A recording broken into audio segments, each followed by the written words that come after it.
नमस्कार साथियों, आप सभी का एबीवी लर्निंग हब के ऑनलाइन प्लेटफॉर्म पर हार्दिक स्वागत है। अपने 10th क्लास की साइंस कर रहे थे और 10th क्लास का हमारा पहला चैप्टर चल रहा था, रासायनिक अभिक्रियाएं एवं समीकरण। पिछली क्लास के अंदर हमने किया था द्वितीय विस्थापन अभिक्रिया, ऑक्सीकरण अपचयन अभिक्रिया, रेडॉक्स अभिक्रिया। ठीक है, तो आज अपने अपने जो अभिक्रियाओं में वो मेन रूप से दो अभिक्रियाएं और बचती हैं, उनको भी आज अपने कंप्लीट कर लेते हैं। आपका जो भी नंबर हो अभिक्रियाओं का वो डाल देना और अपने अब जो अभिक्रिया का नाम आएगा उसका नाम है ऊष्मा क्षेपी अभिक्रिया।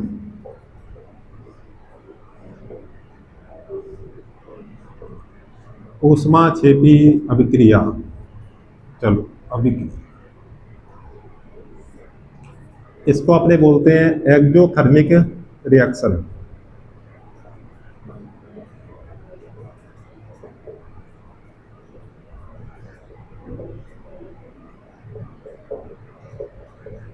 एक्जोथर्मिक रिएक्शन, देखो इसका मतलब क्या होगा कि जैसे अपने अभिक्रिया का नाम है ऊष्मा क्षेपी, तो इसमें होगा कि बेटा ऊष्मा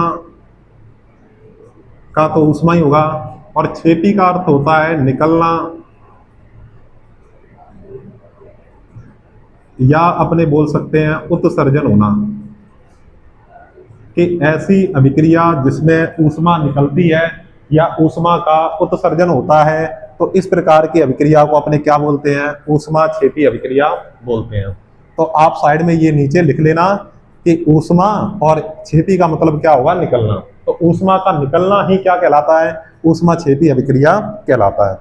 तो आप लिखो इसको, परिभाषा इसकी कि ऐसी रासायनिक अभिक्रिया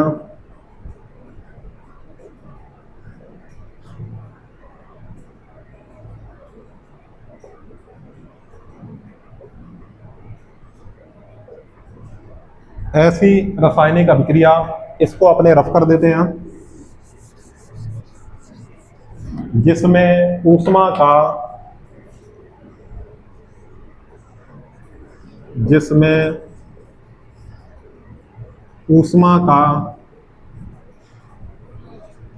उत्सर्जन होता है। उत्सर्जन का अर्थ क्या होता है, निकलना। ऊष्मा का उत्सर्जन होता है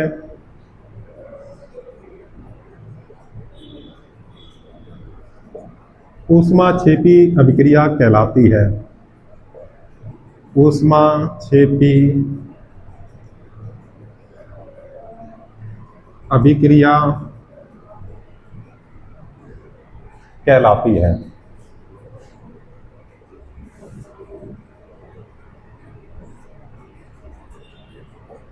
जैसे ऐसी कोई भी रासायनिक अभिक्रिया होगी जिसमें ऊष्मा निकलती है, उसको अपने क्या बोलते हैं, ऊष्मा क्षेपी अभिक्रिया बोलते हैं।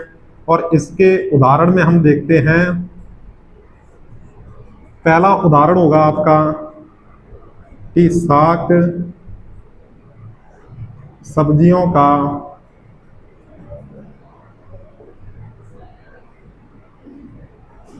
विघटन। शाक सब्जियों का विघटन होगा कि जो शाक सब्जियां होती हैं, जो अपने घरेलू सब्जियां आती है, उनका जब विघटन होता है, जब वो सड़ जाती हैं, तो उनमें से क्या है कि एक ऊर्जा उत्सर्जित होती है, ऊर्जा निकलती है, तो उसमें अलग प्रकार की गंध आती है। तो उसको अपने क्या बोल सकते हैं कि इसमें कौन सी अभिक्रिया हो रही है, तो हम कहेंगे कि ऊष्मा क्षेपी अभिक्रिया हो रही है। 2 नंबर अपने बात करें कि प्राकृतिक गैस का दहन, कि प्राकृतिक गैस को जब जलाया जाता है तो भी ऊष्मा क्या होती है, उत्सर्जित होती है।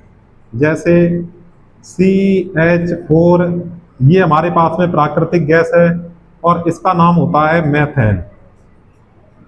कैसे बना वो हम आगे वाले अध्याय में इसको बना के देखेंगे।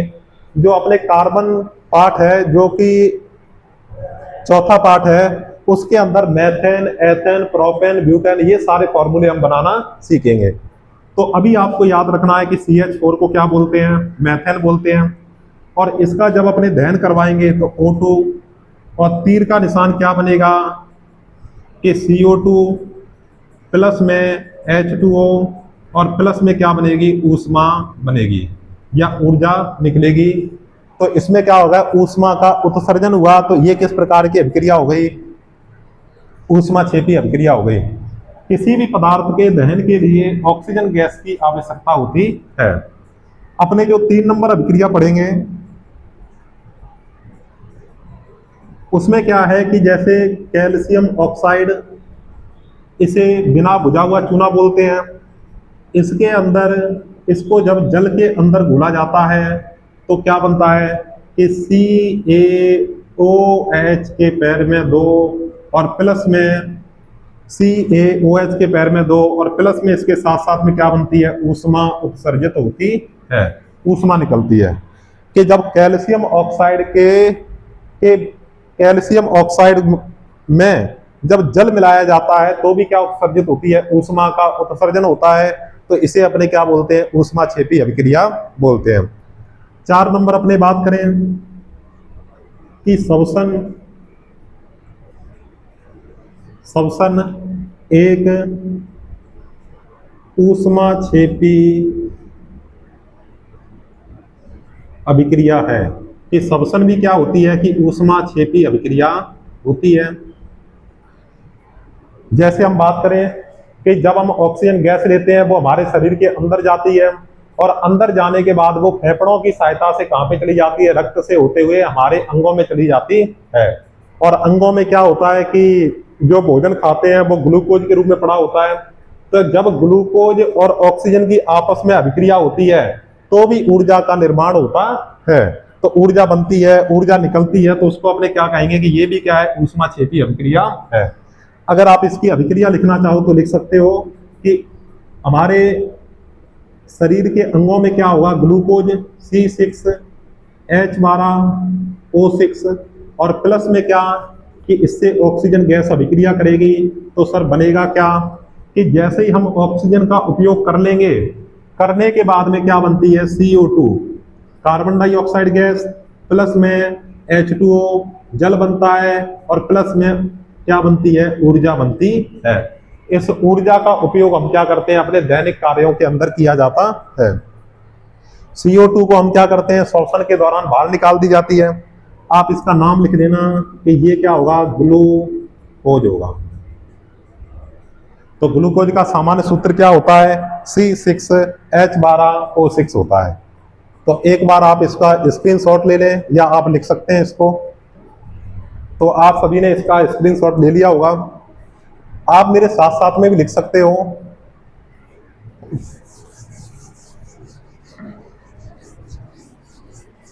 एक अपना प्रश्न आता है कई बार पेपरों में जो 2 अंकों का होता है, वो प्रश्न क्या होगा कि श्वसन भी ऊष्माक्षेपी अभिक्रिया होती है। कि श्वसन एक ऊष्माक्षेपी अभिक्रिया होती है, इसको समझाइए। तो अपने क्या लिखेंगे, यहाँ पे क्वेश्चन है आपका, क्या बनेगा, श्वसन एक ऊष्माक्षेपी अभिक्रिया है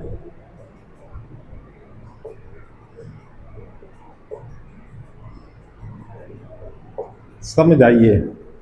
कि श्वसन एक ऊष्माक्षेपी अभिक्रिया है, इसको समझाइए।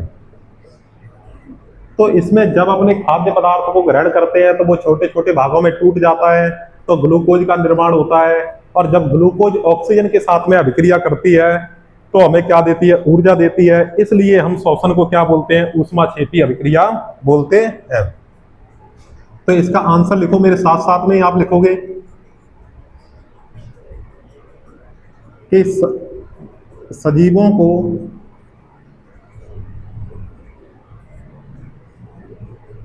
जीवित रहने के लिए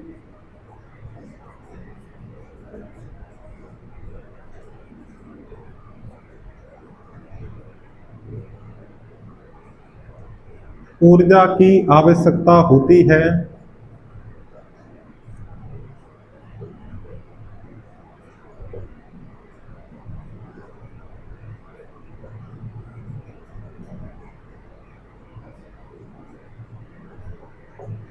जब हम खाद्य पदार्थ के रूप में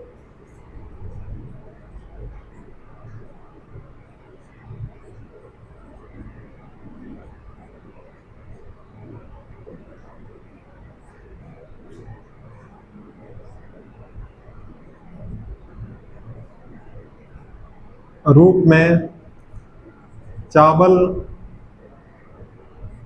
ब्रेड,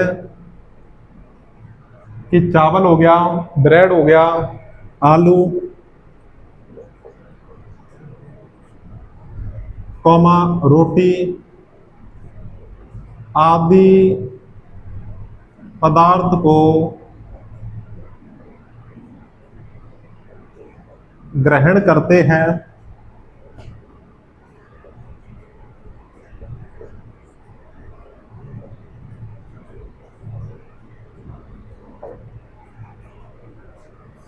तो इन्हें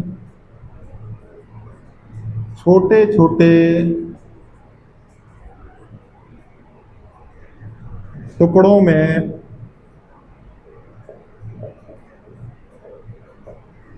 तोड़ दिया जाता है,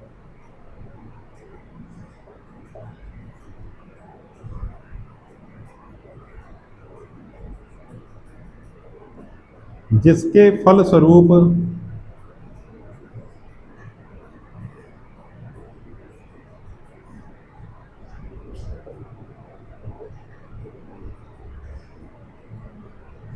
कार्बोहाइड्रेट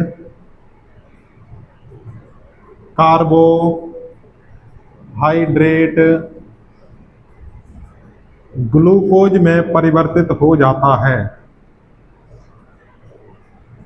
ग्लूकोज में परिवर्तित हो जाता है।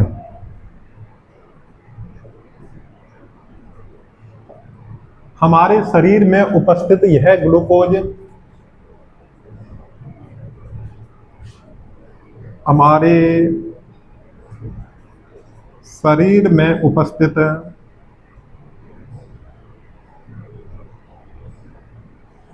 यह ग्लूकोज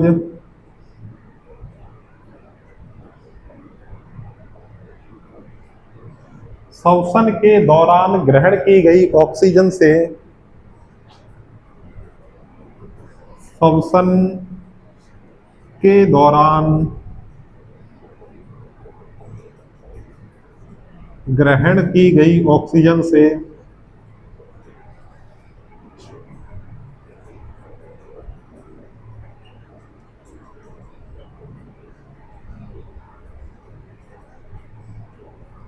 यानी O2 से क्रिया कर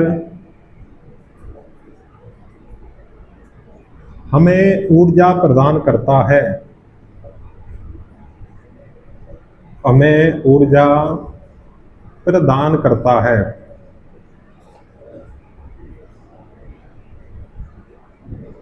अतः श्वसन एक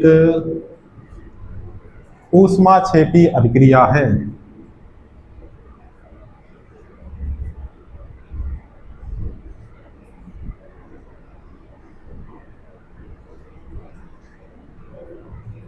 अभिक्रिया है। तो बेटा इसके नीचे अगर आप अभिक्रिया लिखना चाहो तो इससे जस्ट पहले जो अभिक्रिया लिखवाई थी वो आप लिख सकते हो। क्या लिखोगे कि सर जो ग्लूकोज होगा कि C6H12O6 प्लस में ये ऑक्सीजन के साथ में अभिक्रिया करेगा और ऑक्सीजन के साथ में अभिक्रिया करने के बाद कि जो ग्लूकोज है वो किसके साथ अभिक्रिया करेगा, ऑक्सीजन के साथ में क्या बनाएगा, कार्बन डाइऑक्साइड, जिसका हम बाहर उत्सर्जन कर देंगे। प्लस में क्या बनेगा, जल H2O और प्लस में क्या बनेगी, ऊर्जा बनती है। तो इस प्रकार हम कह सकते हैं कि जो श्वसन है वो ऊष्माक्षेपी अभिक्रिया है, क्योंकि श्वसन के दौरान हमें क्या प्राप्त होती है, ऊर्जा प्राप्त होती है। कि सजीवों को जीवित रहने के लिए ऊर्जा की आवश्यकता होती है। कि जब हम खाद्य पदार्थ के रूप में चावल, ब्रेड, आलू, रोटी आदि पदार्थों को ग्रहण करते हैं तो ये छोटे छोटे टुकड़ों में टूट जाता है, और जिसके फलस्वरूप किसका, कि जो अपने चावल ब्रेड आलू इनमें क्या होता है कार्बोहाइड्रेट, कि जिसके फलस्वरूप जो कार्बोहाइड्रेट है वो किस में टूट जाता है, ग्लूकोज में टूट जाता है। तो हमारे शरीर में उपस्थित यह ग्लूकोज श्वसन के द्वारा ग्रहण की गई ऑक्सीजन के साथ अभिक्रिया करके हमें क्या देता है, ऊर्जा प्रदान करता है। तो अतः कि जो श्वसन है वो एक क्या है, ऊष्माक्षेपी अभिक्रिया है। तो मैं 1 मिनट साइड हो जाता हूं, आप लिखना चाहो तो लिख सकते हो इसको। इसके बाद में अपने करेंगे ऊष्माक्षेपी अभिक्रिया। क्या लिखेंगे, अगली हेडिंग अपने ऊष्माक्षेपी अभिक्रिया लिखेंगे। तो आप सभी डाल लो, ऊष्माक्षेपी हो गई बेटा। तो ऊष्माक्षेपी के बाद में जो अगली अभिक्रिया आती है वो कौन सी होगी, ऊष्मा शोषी अभिक्रिया। तो अगली हेडिंग डालो आप, क्या, ऊष्मा शोषी अभिक्रिया।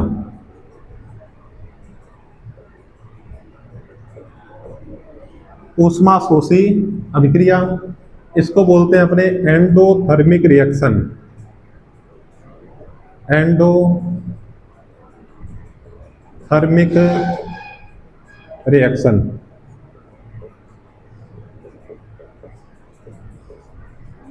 एंडोथर्मिक रिएक्शन बोलते हैं। तो इस अभिक्रिया को अगर सामान्य शब्दों में समझना हो तो हम कैसे समझेंगे, सर ऊष्मा का तो अर्थ वो ही होगा ऊष्मा, और शोषी का मतलब क्या होता है, अवशोषण, अवशोषित होना। कि ऐसी रासायनिक अभिक्रिया जिसमें ऊष्मा क्या होती है, अवशोषित होती है, ऊष्मा का अवशोषण होता है, तो उसको अपने क्या बोलते हैं, ऊष्मा शोषी अभिक्रिया बोलते हैं। तो आप ऐसे थोड़ा डैश करके लिखना चाहो तो इसको लिख सकते हो। मैं इसकी परिभाषा लिखता हूं कि ऐसी रासायनिक अभिक्रिया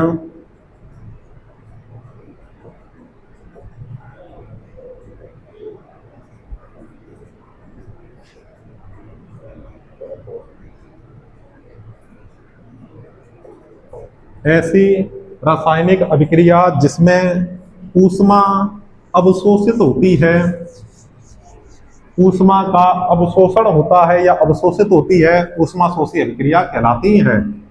जिसमें ऊष्मा का अवशोषण होता है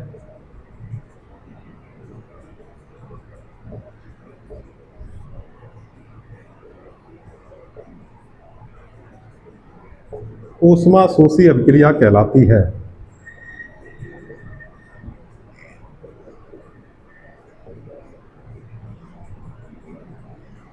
ऊष्मा शोषी अभिक्रिया कहलाती है।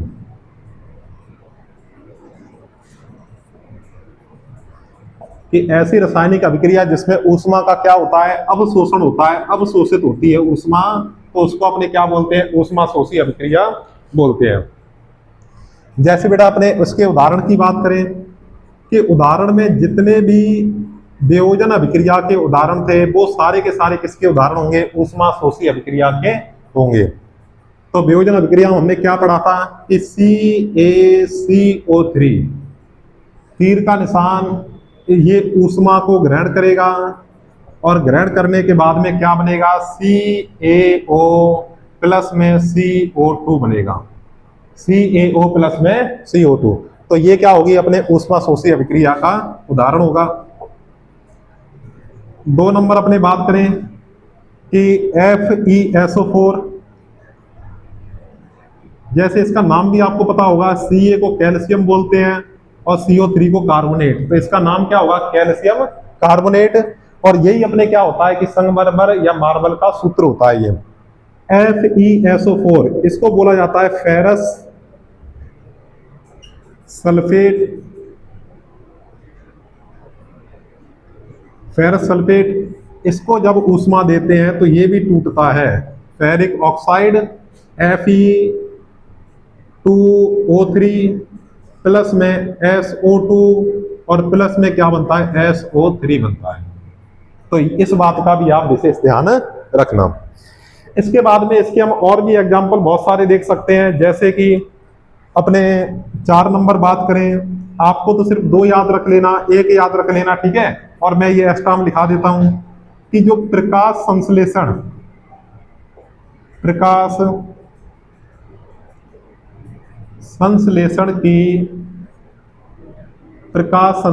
की अभिक्रिया है या प्रकाश संश्लेषण है, वो भी क्या है बेटा, ऊष्माशोषी का उदाहरण है। और प्रकाश संश्लेषण को मैं काफी आपको अच्छे से समझा चुका हूं। इसके बाद में अपने 5 नंबर बोलते हैं कि जैसे बर्फ का पानी में बदलना, ये भी क्या है, ऊष्माशोषी है।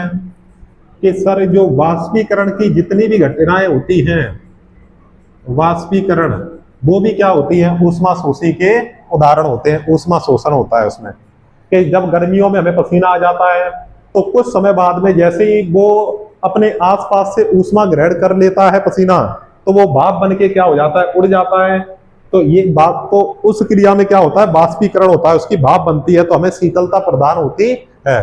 तो वो भी क्या होगी, ऊष्मा शोषी अभिक्रिया होगी।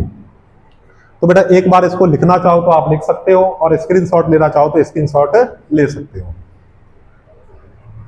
इसके बाद में क्या है कि अपने जो अभिक्रियाओं के जितने भी टॉपिक थे वो सारे कवर हो चुके हैं। तो इसकी आज अपने नई हेडिंग डालेंगे, और अपने सिर्फ 2 ही टॉपिक बचते हैं छोटे छोटे। कौन कौन से? एक तो है क्षारण, और दूसरे टॉपिक का नाम है विकृत गंधिता। पहला कौन सा बेटा? क्षारण, और दूसरा कौन सा रहेगा अपना? विकृत गंधिता रहेगा। तो अपने जो अगली हेडिंग है वो आप न्यू हेडिंग डाल दो, क्या नाम होगा इसका? क्षारण रहेगा। और क्षारण को अपने सामान्य भाषा में क्या बोलते हैं? जंग लगना। जंग लगना, कोरोजन होता है, जंग लगना। ये कि क्षारण या जंग कब लगती है, कि जंग लगने के उत्तरदायी कारक कौन कौन से होंगे? तो मैं यहां पे लिख देता हूं कि उत्तरदायी कारक कौन कौन से होंगे? तो सबसे पहले है नमी, या इसी को अपने क्या बोल सकते हैं, आर्द्रता, कौमा अम्ल, कौमा जल, और कुछ बेटा क्या नाम ले सकते हैं, लवण भी कुछ होते हैं। लेकिन आप इसके अंदर सिर्फ 2 नाम याद रख लेना कि नमी, आर्द्रता हो जाएगी, या अम्ल और जल। नमी और जल हो गया या अम्ल हो गया, ठीक है। तो इनके ये अपने जंग लगने के मुख्य रूप से क्या होते हैं, उत्तरदायी कारक होते हैं। तो अपने उत्तरदायी कारक अपने कौन से याद रखेंगे? एक तो नमी को, अम्ल को, जल को, और किसको याद रखेंगे? लवण को रखेंगे। तो जो लवण युक्त जल होता है उसमें सबसे अधिक जल्दी जंग लगती है। तो इसकी थोड़ी परिभाषा में आप लिखना चाहो तो लिख दो कि जब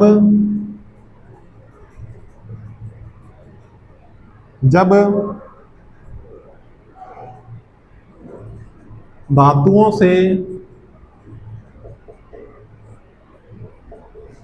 बने पात्रों को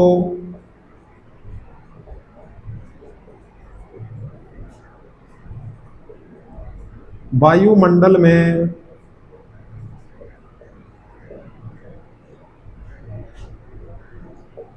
लंबे समय तक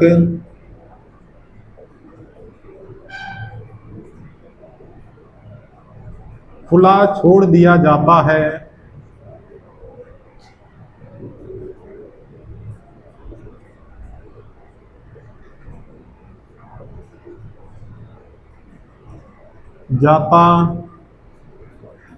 तो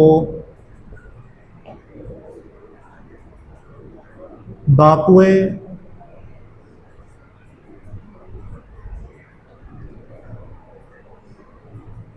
हवा या वायु में उपस्थित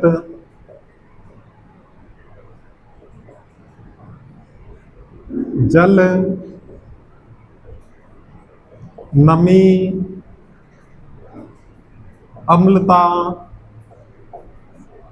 आदि के साथ क्रिया कर, आदि के साथ क्रिया कर उन पर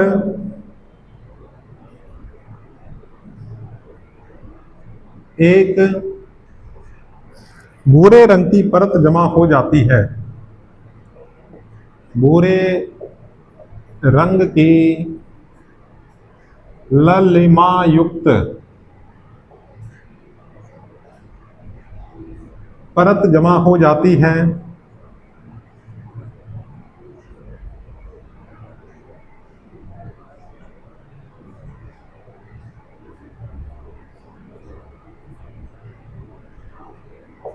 इस क्रिया को जंग लगना या संक्षारण कहते हैं।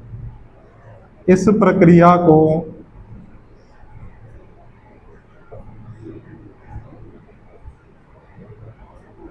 जंग लगना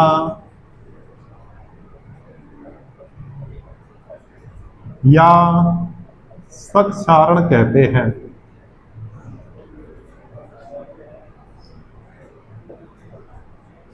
कि जब किसी भी धातु या उनसे बने पात्रों को जब लंबे समय तक वायुमंडल में खुला छोड़ दिया जाता है तो वो किसके साथ में कि सर जल, नमी, अम्लता के साथ में अभिक्रिया कर उन पर एक भूरे रंग की ललिमायुक्त परत जमा हो जाती है। इस प्रक्रिया को अपने क्या बोलते हैं? जंग लगना या संक्षारण बोलते हैं। तो बेटा इसके अपने नई हेडिंग आप डाल देना इसी के अंदर कि बचाव के उपाय। कि बचाव के उपाय क्या होंगे? तो आप ये कह सकते हो, बचाव के उपाय में क्या लिखोगे? ग्रीस का उपयोग, ग्रीज या ग्रीस का उपयोग कर सकते हैं कि धातुओं पर ऑयलिंग करके, कि धातु पर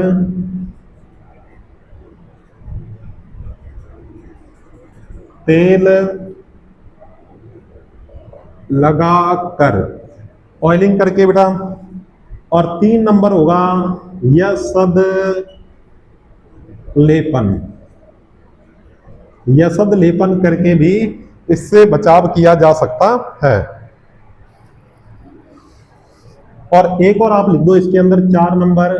तो वो क्या हो जाएगा? 4 नंबर अपने बात करेंगे कि 4 नंबर होगा कि अपने पेंट करके, पेंट कर। पेंट का मतलब क्या? उस पर जब अपने पुताई कर देते हैं, पेंट कर देते हैं किसी कलर का, तो वो क्या होता है कि उससे जंग से बचाव किया जा सकता है। तो आप इसको एक बार लिख सकते हो या इसका स्क्रीनशॉट ले लो बेटा। तो आपने ये सभी लिख लिया होगा।